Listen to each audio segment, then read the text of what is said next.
SS Bhushan ఛానల్కు తెలుగు వీక్షకులందరినీ కూడాను స్వాగతం పలుకుతున్నాను. ఇప్పుడు గ్రామర్ 27 అనే చాప్టర్కి వచ్చాం. ఇంతవరకు మనం గ్రామర్ 26 క్లాసెస్ నేర్చుకున్నాం. ఆ 26th క్లాస్లో కోఆర్డినేటింగ్ కంజంక్షన్స్ గురించి మనం నేర్చుకున్నాం. కోఆర్డినేటింగ్ కంజంక్షన్స్ అంటే ఏమని చెప్పుకున్నాం? A conjunction that is joined to two clauses. ఆ రెండు కూడా ఎలా ఉండాలి? రెండు సమానమైనటువంటి క్లాజెస్ అయి ఉండాలి, ఈక్వల్ ర్యాంక్ అయి ఉండాలి. ఆ ఈక్వల్ ర్యాంక్గా ఉన్నటువంటి రెండు క్లాజెస్ని కలిపినటువంటి కంజంక్షన్స్ని కోఆర్డినేటింగ్ కంజంక్షన్స్ అంటారు అని చెప్పి గ్రామర్ 26లో నేర్చుకున్నాం. Now coming to this 27. ఇందులో సబార్డినేటింగ్ కంజంక్షన్స్ అని మనం నేర్చుకున్నాం. సబార్డినేటింగ్ కంజంక్షన్ అనే ముందు అసలు మెయిన్ క్లాజ్ అంటే ఏంటి, సబార్డినేట్ క్లాజ్ అంటే ఏంటో తెలుసుకుందాం క్లుప్తంగా. మెయిన్ క్లాజ్ అని అంటే తనకి తానుగా నిలబడగలిగినటువంటి క్లాజ్ని మెయిన్ క్లాజ్ అని అంటారు. సబార్డినేట్ క్లాజ్ అంటే అర్థం ఏంటి? పరిపూర్ణమైన అర్థం ఇవ్వడానికి మెయిన్ క్లాజ్ మీద ఆధారపడేది. ఇంకొక మాటలో చెప్పాలంటే మెయిన్ క్లాజ్ స్వతంత్రంగా ఇండిపెండెంట్గా ఉంటుంది, మీనింగ్ ఇస్తుంది. సబార్డినేట్ కంజంక్షన్ అన్నటువంటిది ఇండిపెండెంట్గా మీనింగ్ ఇవ్వదు. దానికి సపోర్ట్ చేయడానికి లేదా ఫుల్ మీనింగ్ రావాలనంటే మెయిన్ క్లాజ్ మీదను ఆధారపడాలి సబార్డినేట్ క్లాజ్. అలా మెయిన్ క్లాజ్ మీద ఆధారపడేటట్టుగా సబార్డినేట్ క్లాజ్ ఉంటుంది కదా, ఆ రెండు కలపడానికి వాడినటువంటి కంజంక్షన్ని subordinate conjunction or subordinating conjunction అని చెప్పి అంటారు. ఇప్పుడు వెళ్దాం. I will watch SS Bhushan's channel if you recommend it. I will watch SS Bhushan's channel అన్నటువంటిది main class. If you recommend it అన్నటువంటిది subordinate class. If you recommend it, నీవు చెప్పినట్లయితే, నీవు కోరినట్లయితే ఏంటి అన్నప్పుడు దాని మీనింగ్లెస్. అది నీవు కోరినట్లయితే నేను ఎస్ఎస్ భూషణ్ ఛానల్ చూస్తాను అని కదా. కనుక నేను ఎస్ఎస్ భూషణ్ ఛానల్ చూస్తాను అని అక్కడతో ఇది ఆగిపోయినా, ఈ ముక్క లేకపోయినా సరే అది ఇండిపెండెంట్గా ఉంటుంది. అదే ఇదొక్కటే అలాగే ఇఫ్ యూ రికమెండ్ ఇట్ అంటే మాత్రం ఇండిపెండెంట్గా ఉండలేదు. కనుక దీన్ని మెయిన్ క్లాజ్ అంటారు, దీన్ని సబార్డినేట్ క్లాజ్ అంటారు.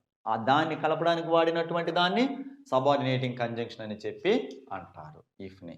Okay, right. ఇప్పుడు ఈ subordinating conjunctions they are mainly divided into two categories. What are they? Those introducing clauses which are used like nouns. Introducing classes అంటే మెయిన్ క్లాస్కి ఇంట్రడ్యూస్ చేసినట్టుగా ఉన్నటువంటి క్లాజెస్గా ఉంటాయి. అవన్నీ కూడా అన్నమాట ఆ నౌన్స్ లాగా, నౌన్స్ స్థానాన్ని తీసుకుని దట్తో స్టార్ట్ అయినటువంటివి ఒక కేటగిరీ కాగా, those introducing classes which are used like adverbs లాగా. మనం అసలు యాడ్వర్బ్ అంటే ఏమనుకున్నాం?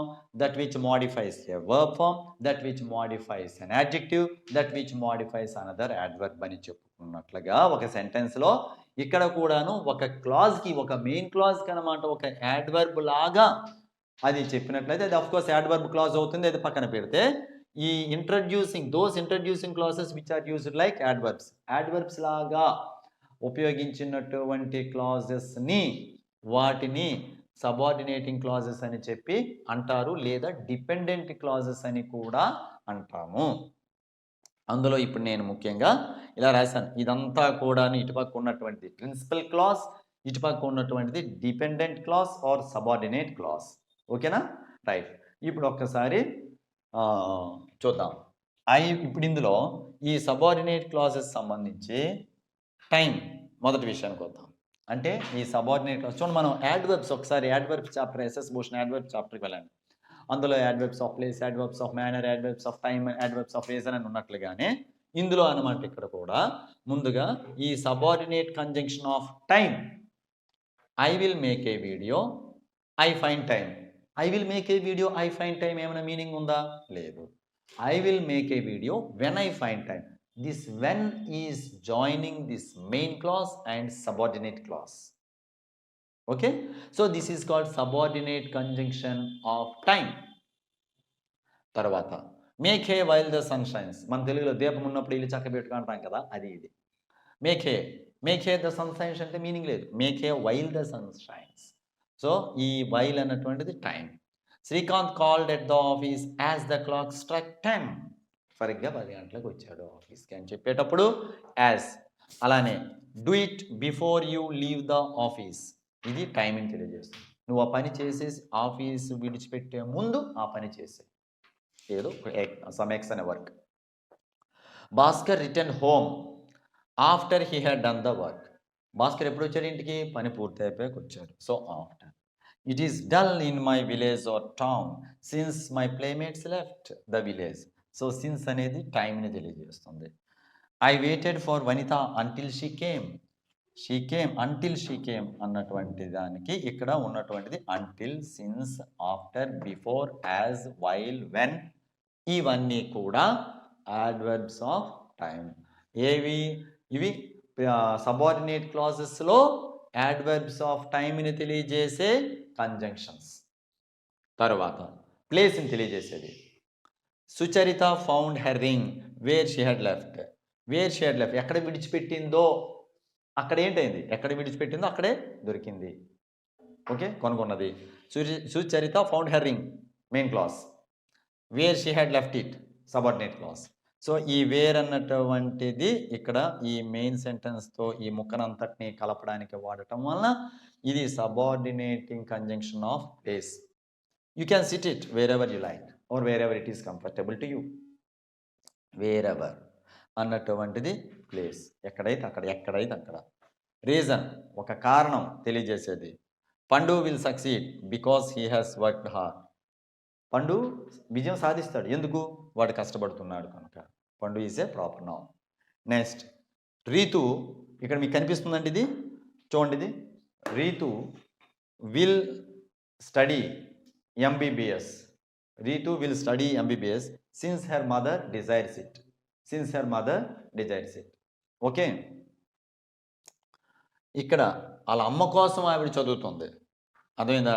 అంటే ఇదొక reason. Ritu will study MBBS since her mother desires.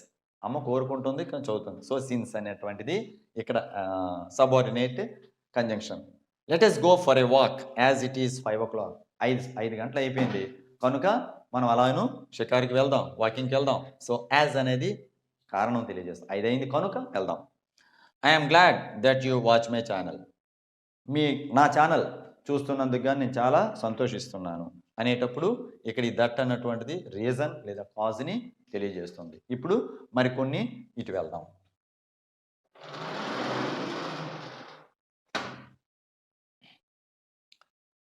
Next one, subordinating conjunction సంబంధించి పర్పస్ని తెలియజేసేది. ఒక ఉద్దేశాన్ని, ఒక పలానా లక్ష్యంతో లేదా పలానా పని కొరకు అని అర్థం వచ్చేది. భూషణ్ వర్క్స్, భూషణ్ ఎందుకు కష్టపడుతున్నాడంట? Bhushan works that he may get a Padma Bhushan medal. So that he may get this, that is called subordinate conjunction of purpose. నేనేమి పద్మభూషణ్ మెడల్ కోసం కష్టపడడం లేదు, సరదాగా సెంటెన్స్ రాశాను. ఇష్టమైతే మీరు ఎవరో ఒకరు మన వీధిలో షరాబు దగ్గర ఏదైనా సరే తీసుకొని మెడల్ ఇచ్చిన సంతోషమే. Sharad Pawar took medicine in order that he might recover. So this in order that is called adverb of purpose. ఎందుకోసం ఆయన మెడిసిన్ తీసుకున్నాడు? రికవర్ అవుతానని తీసుకున్నాడు. ఎందుకోసం ఆయన కష్టపడుతున్నాడు? గోల్డ్ మెడలో లేకపోతే పద్మభూషణ్ మెడలో వస్తుందని. అలానే he walked with a stick lest he should stumble. అంటే ఇక్కడ లెస్ట్ అన్నటువంటిది ఫర్ ఫియర్ దట్. ఆయన ఎందుకు కర్రతో నడుస్తున్నాడు? పడిపోతాననే భయంతో. ఈ లెస్ట్ అన్నటువంటి దాని తర్వాత ఈ కంజంక్షన్ తర్వాతన మాత్రం ఈ హీ షుడ్, అంటే ఈ షుడ్ అన్నటువంటి యూసేజ్ తప్పదు. అంటే he walked with a stick. అలానే he studies hard lest he should fail. అంటే ఫెయిల్ అయిపోకుండా ఉండడానికి అని చెప్పి ఇప్పుడు కష్టపడుతున్నాడు. So he walk with a stick lest he should stumble. అంటే ఇక్కడ అర్థం ఇది ఇలాగనే వాడాలి. పడిపోకుండా ఉండడానికి వీలుగా లేదా పడిపోతుందనే భయంకి ఆయన కర్రతో నడుస్తున్నాడు. సో ఈ లెస్ట్ అనేది పర్పస్ని తెలియజేసినటువంటి కంజంక్షన్. ఎందుకంటే అని, ఎందుకు ఆ కర్రతో నడుస్తున్నాడంటే అని అర్థం. Next one, result. అంటే ఇలా చేయటం వల్ల ఇలా జరిగింది. Mamata talked so much that she herself made hoarse. అంటే చాలా ఎక్కువగా మమత అనమాట పిఎం గురించో లేదా ఇంకో హోమ్ మినిస్టర్ గురించో మాట్లాడటం వలన తనకి తానే కరకు మనిషి అనిపించుకుంది అనేటప్పుడు Mamata talked so much that is called conjunction related subordinating conjunction relating expressing a result. So good a man was he that all loved him. ఆయన ఎంత మంచివాడంటే అందరూ ఆయన్ని ప్రేమించారు, అభిమానించారు. So good a man was Ravi that all respected him. ఆయన రవి ఎంత మంచివాడంటే అందరూ ఆయన గౌరవించారు. సో అది రిజల్ట్. అంటే ఆయన మంచితనం వల్ల ఆయన గౌరవం వచ్చింది. మామతో ఎక్కువగా మాట్లాడడం వలన ఆవిడేమో తనకి తానే చెడ్డ మనిషి అనిపించుకున్నది. Padma behaved in such a manner that all disliked her. Padma అన్నటువంటి వ్యక్తి అలా ప్రవర్తించడం వల్ల అందరూ ఆమెను అసహించుకున్నారు, ఇష్టపడలేదు అనేటప్పుడు ఈ దట్ అన్నటువంటిది రిజల్ట్ని తెలియజేసే సబార్డినేటింగ్ కంజంక్షన్. తర్వాత condition, I will give a lecture if I am allowed. If అన్నటువంటిది ఇక్కడేమో కండిషన్. మన సాధారణ వ్యవహార జీవితంలో ఎక్కువగా ఇఫ్లు అన్నటువంటి వాడుతాం. నువ్వు ఇఫ్ క్లాస్ ఏం పెట్టకు, చెప్తే తిన్నగా చెప్పు అని అంటుంటాం. సో ఇదే అర్థం. I will give a lecture if I am allowed. If I am allowed అనేది subordinate clause, I will give a lecture అనేది main clause. The police threaten to beat him unless he confessed. ఆ confessed అంటే ఏదైనా అంగీకరించడం, ఏదైనా reveal చేయడం, బయట పెట్టడం. పోలీస్ అనేవాళ్ళు వాడికి గట్టిగా కొట్టారట. Unless he confessed. Threaten to beat him, బెదిరించారు. ఏమని? నువ్వు వేగంగా నీ దగ్గర ఉన్నటువంటి విషయం ఏదైనా ఉంటే చెప్పు అని. Next, Bujji agrees to that conditions provided that you will sign on the papers. So Bujji agrees to that conditions. Provided కానీ ప్రొవైడెడ్ దట్ కానీ, బుజ్జి నువ్వు చెప్పినవన్నిటి కండిషన్స్కి ఒప్పుకుంటాడు ఎప్పుడు నువ్వు ఈ పేపర్ల మీద సంతకం పెడితే అని. సో ఇది provided that. Next, you must leave the meeting whether you wish it or not. నీకు ఇష్టమున్నా లేకపోయినా మీటింగ్ వదిలే అనేటప్పుడు ఈ వెదర్ అన్నటువంటిది కండిషన్ తెలియజేస్తుంది, సబార్డినేటింగ్ కంజంక్షన్. నెక్స్ట్, ఇంకొక రకం కన్సెషన్ తెలియజేసేది. Bhanu is an honest man though he is poor. అంటే భాను అన్నటువంటి వాడు పేదవాడైనప్పటికీ కూడా వాడికి ఆనెస్ట్ మ్యాన్ అంటే అది ఒక కన్సెషన్, లేదా అందులో ఒక మంచి క్వాలిటీ. ఇంకోటి అంటే యాడ్వర్స్, మనం ఇంతకుముందు ఇవి నేర్చుకున్నాం అనమాట. ఇది అడ్వర్సేటివ్ కంజంక్షన్స్లో నేర్చుకున్నాం. అది చూడండి ఆ చాప్టర్, దీని ముందు chapter. Comparison. So an MLA is an MLA although he is an illiterate. Illiterate అయినా MLA. So although. Comparison. Chakri, ఇది కంపారిజన్ అన్నటువంటిది ఏంటి? పోలికకు సంబంధించినటువంటి conjunction. Chakri likes you as much as I like. As much as I. As I అన్నటువంటిది correct usage. దాని అర్థం ఏంటంటే ఇక పక్కన as much as I like you అని ఉన్నట్టే లెక్క. కానీ యాజ్ మచ్ యాజ్ ఐ అని ఆపిస్తే తప్పు కాదు, దట్ ఈస్ రైట్ యూసేజ్. ఇక్కడ బ్రాకెట్లో ఏంటంటే దాని మిగిలిన అర్థం ఇది, దాని అజంప్షన్ ఇది ఉన్నట్టే లెక్క, స్పోకెన్ ఇంగ్లీష్లో కానీ రిటన్ ఇంగ్లీష్లో కానీ. The river is as deep as the hills are high. So ఇక్కడ అన్నమాట కూడాను the river is as deep as the hills are high. కొండలు ఎంత ఎత్తుగా ఉన్నాయో ఆ నది కూడాను అంతే లోతుగా ఉన్నది. ఇక్కడ ఒక విషయం గమనించండి. Chakri likes you as much as I అంటే నేనెంత ఇష్టపడుతున్నానో చక్రి నిన్నంతే ఇష్టపడుతున్నాడు అన్నటువంటిది సేమ్ క్వాలిటీ కంపారిజన్. ఇక్కడేమో కొండల గురించి చెప్పేటప్పుడేమో ఇది డిఫరెంట్ క్వాలిటీకి సంబంధించినటువంటిది. అంటే పూర్తిగా ఇది డీప్గా ఉన్నాయి, హిల్స్ హైగా ఉన్నాయి అని ఈక్వల్ డిగ్రీకి సంబంధించింది అయినప్పటికీ కూడా ఇది డిఫరెంట్ క్వాలిటీ ఇక్కడ కంపేర్ చేశాము. సో మొత్తానికి ఇది ఈక్వల్ డిగ్రీకి సంబంధించింది. అదే అన్ఈక్వల్ డిగ్రీకి సంబంధించిన కంపారిజన్ చూద్దాం. Chakri likes you more than I. నేను నిన్ను ఇష్టపడిన కంటే చక్రి నిన్ను ఎక్కువగా ఇష్టపడుతున్నాడు అనేటప్పుడు Chakri likes you more than I అనేటప్పుడు సేమ్ క్వాలిటీ కంపేర్డ్, కాకపోతే ఇది అన్ఈక్వల్ డిగ్రీ, నాకంటే ఎక్కువగా అక్కడ ఎక్స్ప్రెస్ చేస్తున్నాడు ఆ ప్రేమని, అభిమానాన్ని. The river is deeper than the hills are అనేటప్పుడేమో ఆ హిల్స్ కంటే నది చాలా లోతుగా ఉంది అని చెప్పేటప్పుడు ఇక్కడ ఇది డిఫరెంట్ క్వాలిటీ ఎక్స్ప్రెస్ చేస్తుంది. వీటిని సబార్డినేటింగ్ కంజంక్షన్స్ అని దాన్ యాజ్ అన్నటువంటివి అంటారు. ఈ సబార్డినేటింగ్ కంజంక్షన్స్లో ఇక్కడ ఇది కంపారిజన్ తీసుకొచ్చాం, అంతే తేడా. నెక్స్ట్ వన్, ఎక్స్టెంట్ని మేనర్ని లాస్ట్ వన్ గురించి తెలుసు. ఎక్స్టెంట్ అంటే ఏ మేరకు ఎంతవరకు. The function ended as we expected. మేము ఊహించినట్టుగానే ఫంక్షన్ అనేది ఎండ్ అయింది అని, అంటే ముగించింది అని. ఏ మేరకు ఎలా జరిగింది? The function ended, the function closed, okay అనేటప్పుడు యాజ్ వి ఎక్స్పెక్టెడ్ అన్నటువంటిది. ఇది ఎక్స్టెంట్, ఏ మేరకు ఎంతవరకు అన్నటువంటిది subordinating conjunction of extent or manner.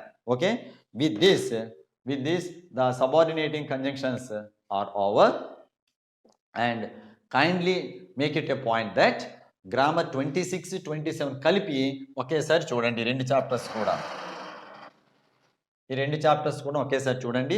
నేను ఏమైనా కొద్దిగా స్పీడ్ అయ్యి ఉంటే దయచేసి స్లో మోషన్లో పెట్టుకుని అయినా సరే చూడండి. డిఎస్సి కానీ టెట్కి కానీ ఏ కాంపిటేటివ్ ఎగ్జామినేషన్స్కి అయినా తప్పకుండా పనికొస్తుంది. స్లో మోషన్లో చూస్తారని ఆశిస్తూ thank you for watching SS Bhushan's channel.